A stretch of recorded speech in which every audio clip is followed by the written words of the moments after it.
নমস্কার দর্শক বন্ধুরা, অল ইন ওয়ান কিচেনে আপনাদের স্বাগত জানাই। শীতকালে অনেক রকম শাক পাওয়া যায়, তার মধ্যে এই বেত্ত শাক বা বেথুয়া শাকটা এমন একটা শাক যা শরীরের জন্য অনেক উপকারী।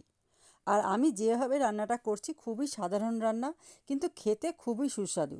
গরম গরম ভাতের সাথে একটু শুকনো শুকনো করে মাখিয়ে খেয়ে দেখবেন, দারুণ লাগে। তবে চলুন রেসিপিটা আমি শুরু করি। শুরু করার আগে যদি আপনাদের আমার রেসিপিটা ভালো লেগে থাকে, তাহলে আমার চ্যানেলকে সাবস্ক্রাইব করার অনুরোধ রইল। দেখুন, আমি বেথুয়া শাক নিয়ে এসেছি, যা খুব বেশি বড় না, পাতাগুলো খুব বেশি ছোটও না, মিডিয়াম সাইজের পাতা। এগুলো খেতে খুবই ভালো। এইগুলো কচি কচি পাতাগুলো বার করে নিয়ে আমি ভালো করে বেছে কুচিয়ে ধুয়ে নিয়েছি। আগে ধুয়ে নিয়েছি, তারপরে কুচিয়ে নিয়েছি। কুচিয়ে এখন জল ঝরাচ্ছি। জল ঝরানো হয়ে গেলে তারপরে আমরা কড়াই গরম করব। কড়াই গরম হয়ে গেলে ওখানে আমি 2 চামচের মতন সর্ষের তেল দেবো। সর্ষের তেল দেওয়ার পরে একটা শুকনো লঙ্কাকে 2 টুকরো করে দিয়ে দিলাম। এরপরে দিয়ে দেবো 1 চামচ কালো জিরে। কালো জিরে দিলে শাকের টেস্টটা খুব ভালো আসে। দিয়ে দেওয়ার পর শাকের যে কালো জিরের যে গন্ধটা বেরোবে, তখন আমরা যে শাকগুলো কুচিয়ে রেখেছিলাম সেই শাকগুলো এর মধ্যে সব দিয়ে দেব। তার মধ্যে একটা পেঁয়াজ কুচিয়ে রেখেছি, মিডিয়াম সাইজের 2খানা পেঁয়াজ, আর বড় হলে একটা, আর কিছু রসুনের টুকরো। সব এগুলো আমরা এখন এর মধ্যে কাঁচাই দিয়ে দেবো। আর এরপরে দিয়ে দেবো আমি 4-5টা কাঁচা লঙ্কা। আপনারা যেরকম ঝাল খাবেন সেই হিসাবে আপনারা আপনাদের কাঁচা লঙ্কাগুলো দেবেন। আমি এখানে 4টে কাঁচা লঙ্কা দিয়ে দিলাম। এখন এর মধ্যে দিয়ে দেবো একটুখানি নুন, প্রয়োজন মতো নুন দিয়ে দেবো, আর দিয়ে দেবো হলুদ। এগুলো দিয়ে ভালো করে আমরা এখন কী করবো, এটাকে মিশিয়ে দেবো। খুবই সাধারণ রান্না এটা। এটা এর মধ্যে পুরো মিশিয়ে দেবো। মিশিয়ে দিয়ে আমরা স্লো আছে কিছুক্ষণের জন্য এটাকে আমরা এখন ঢেকে রাখবো। ভালো করে মিশিয়ে নেব।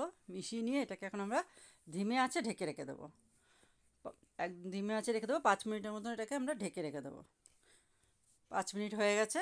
এখন আমরা দেখব কীরকম হয়েছে। তার মধ্যে দেখুন এর মধ্যে কতটা জল গড়িয়েছে। এই জলগুলো শুকিয়ে যাবে ভালো মতন। আর দেখে নিতে হবে, পাতাটা বেশি সেদ্ধ হতে সময় লাগে না, এই নরম শাক এটা। আর এই যে রসুনগুলো আর পেঁয়াজগুলো আছে, এটা দিয়ে আমরা পুরো হাতা দিয়েই বেশিরভাগ রান্নাটা করব।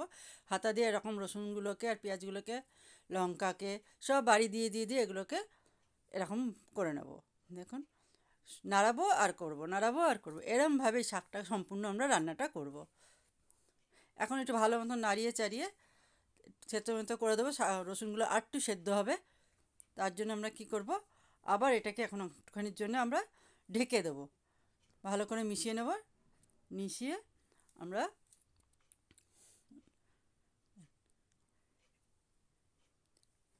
খুব ভালো খেতে লাগে এটা। গরম গরম ভাতের সাথে একটু শুকনো শুকনো মাখিয়ে খেলে খুব টেস্ট লাগে খেতে।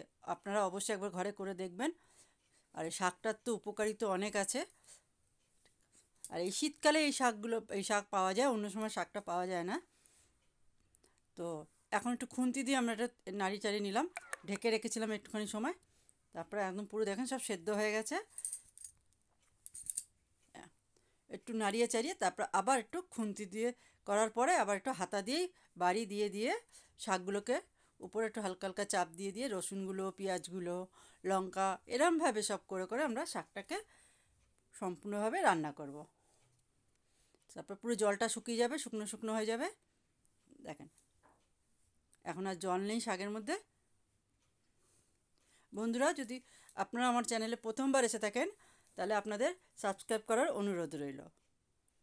দেখ, লাস্ট হয়ে গেছে। এখন একটু ভালো শাকগুলো লেগে যাচ্ছে, এই জন্য এখন একটু খুন্তি দিয়ে ভালো করে একটুখানি মিলিয়ে নিলাম। একটু ভাজা ভাজা হয়ে যাবে, একটু শুকনো শুকনো হবে শাক ভাজাটা। এরকম নতুনত্ব পাওয়ার জন্যে, ভিডিও পাওয়ার জন্য আমার চ্যানেলকে সাবস্ক্রাইব করে নোটিফিকেশান বেলকবি অন করে রাখবেন। তাহলে আমি যখনই ভিডিও আপলোড করব তখনই আপনাদের সামনে নোটিফিকেশান পৌঁছে যাবে। তাহলে আজকের মতন এরকম থাক। আপনারা ভালো থাকবেন, সুস্থ থাকবেন। পরের ভিডিওতে আবার আসবো নতুন কিছু নিয়ে। ততক্ষণের জন্যে আপনারা ভালো থাকুন, সুস্থ থাকুন। নমস্কার।